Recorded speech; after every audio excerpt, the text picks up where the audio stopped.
Nice to see you. What a pleasure. Yeah. Nice to see you. Actually, Where would you like me? There. Great. All right, you guys okay? According to the majority, we were here for one central reason, which is to determine whether President Biden was involved in any of his brother Jim's business ventures or had any financial interest in them or took any official actions related to them. And the answer across the board is no. Joe Biden was not involved in any of his brother Jim's business ventures. He did not share in the revenues from any of the business ventures, and he took no official actions related to them. So I think that we've arrived at the answers that my Republican colleagues were looking for.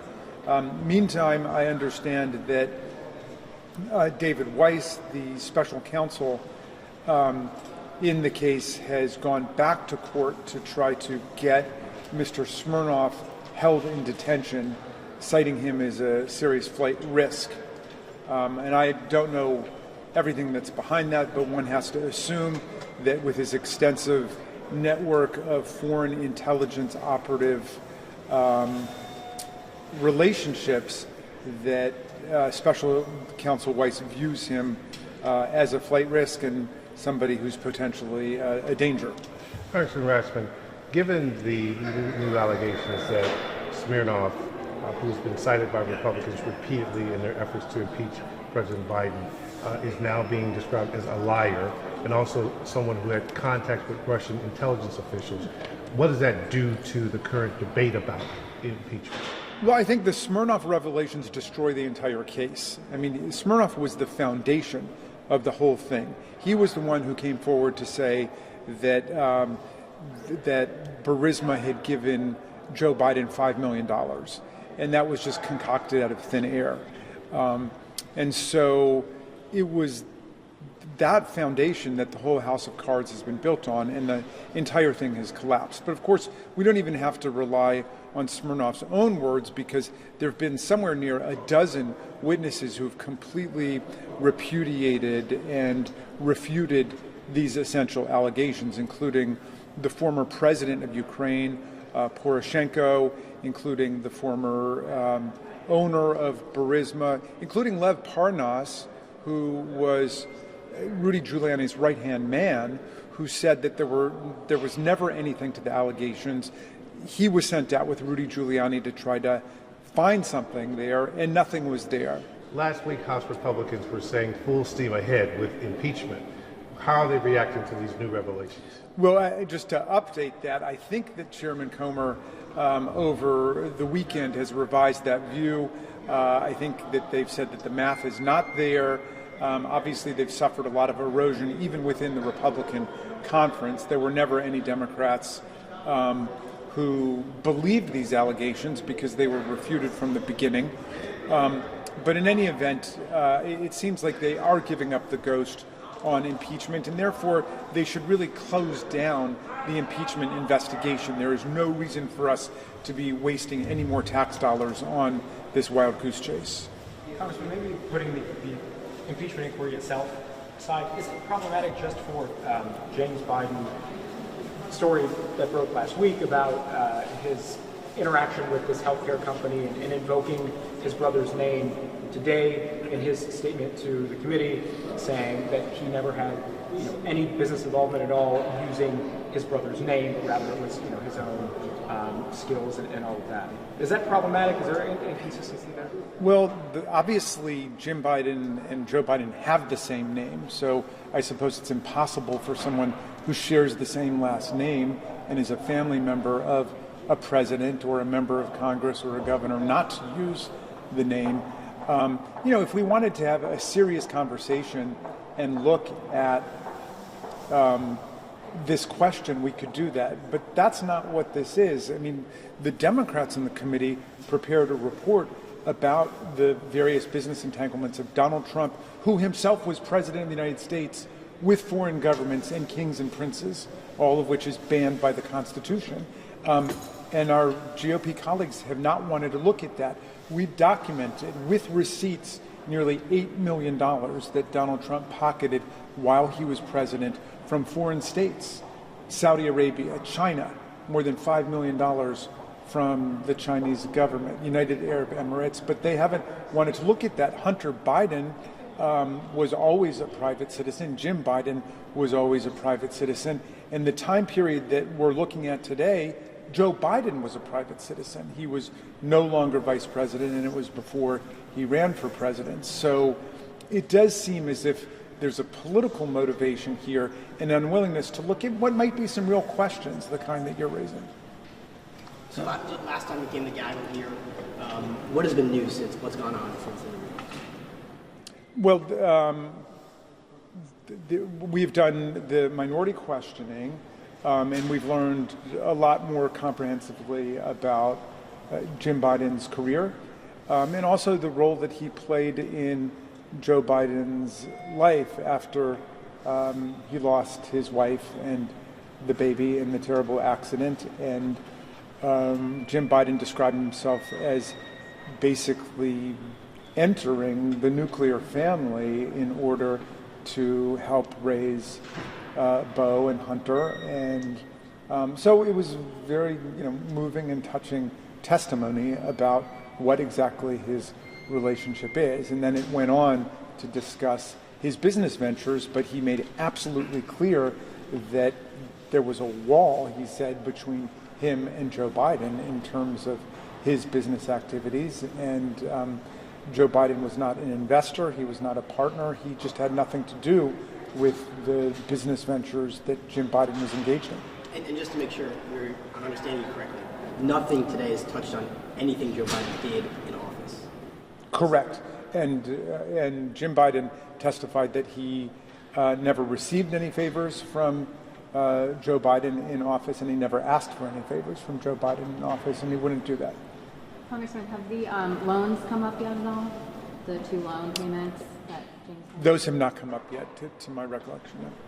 When this inquiry finishes, and if Republicans choose not to impeach the president, do you effectively see that as them absolving Joe Biden of any of the allegations that came through it? Yeah, look, remember that Donald Trump never accepted Joe Biden as president in the first place.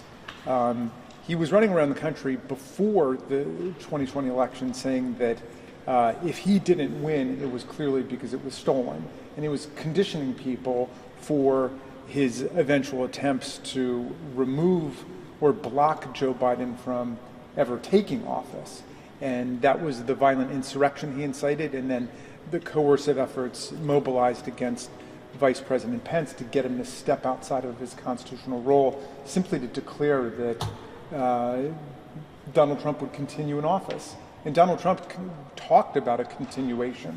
He said there would be no transfer of power, there would be a continuation. So Donald Trump never accepted the idea that Joe Biden had beat him by more than 7 million votes, 306 to 232 in the Electoral College, and they have continued to reject the legitimacy of Joe Biden's presidency, despite the fact that he is the legitimate president, and he's been a great president. And this process is just more of the same. They are placating Donald Trump, who wants to try to throw some dirt at Joe Biden. And it's the exact same thing that Donald Trump did when he went to President Zelensky and said, if you want to get the hundreds of millions of dollars that Congress has voted for you in strategic and security assistance to try to ward off Putin, first you've got to come out and say that you're investigating corruption by Joe Biden. That's how this whole thing started. They concocted a false story about corruption in Joe Biden and Ukraine, and this is just more of the same.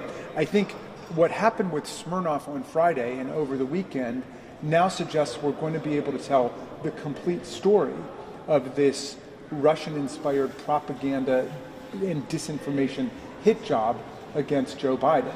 And Trump and Putin have been thick as thieves in this attack on Joe Biden's family and his integrity and his reputation. But the truth is increasingly becoming known now.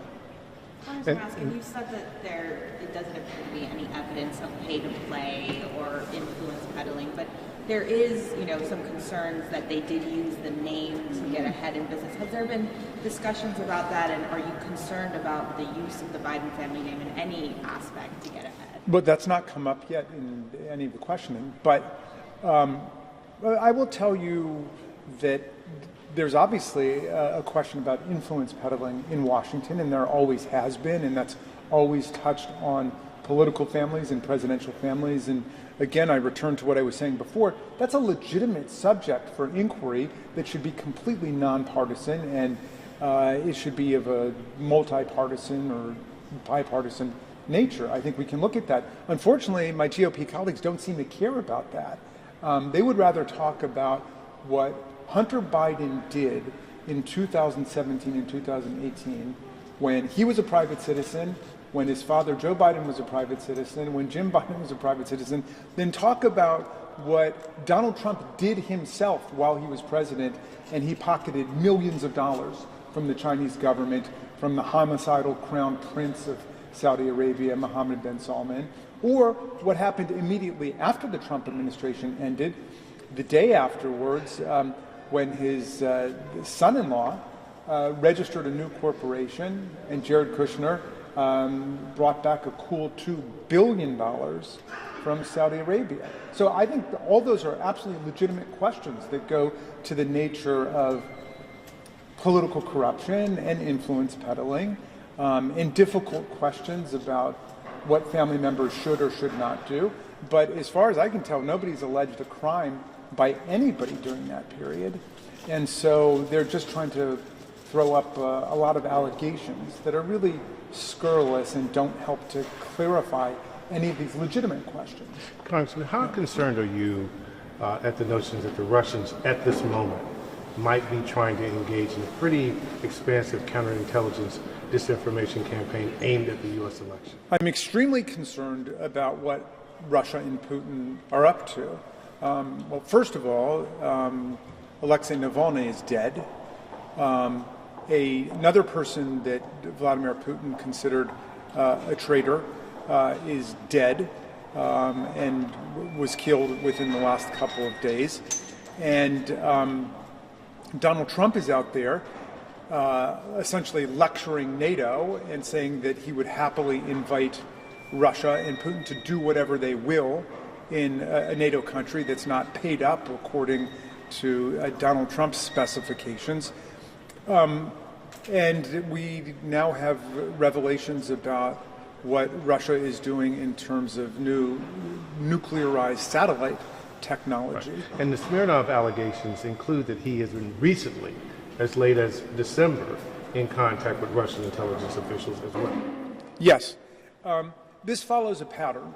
Okay, in 2016, Putin used his internet research agency, financed by hundreds of millions of dollars by the Russian government, to engage in destabilizing cyber surveillance, cyber espionage, and propaganda and disinformation in American social media and in American institutions like the Democratic National Committee and the Hillary Clinton for President campaign. That's established by 17 national security and intelligence agencies in America.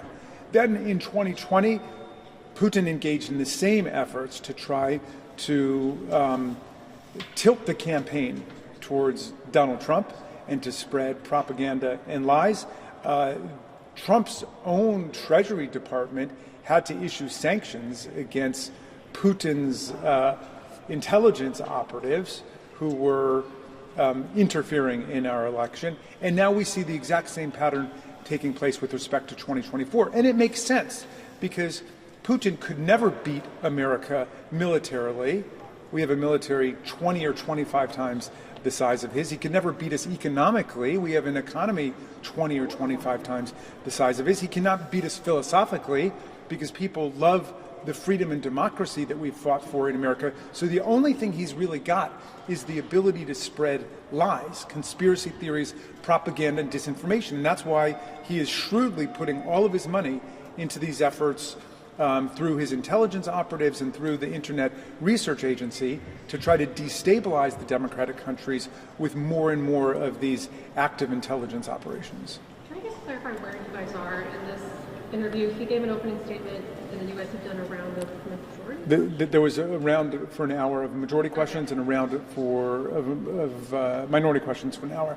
We're at the lunch break, and the majority will resume Being when we an get back. interview, does that change the time span, or you guys can go as long or as short versus a deposition? Does that change how long you guys have with him? No. Okay.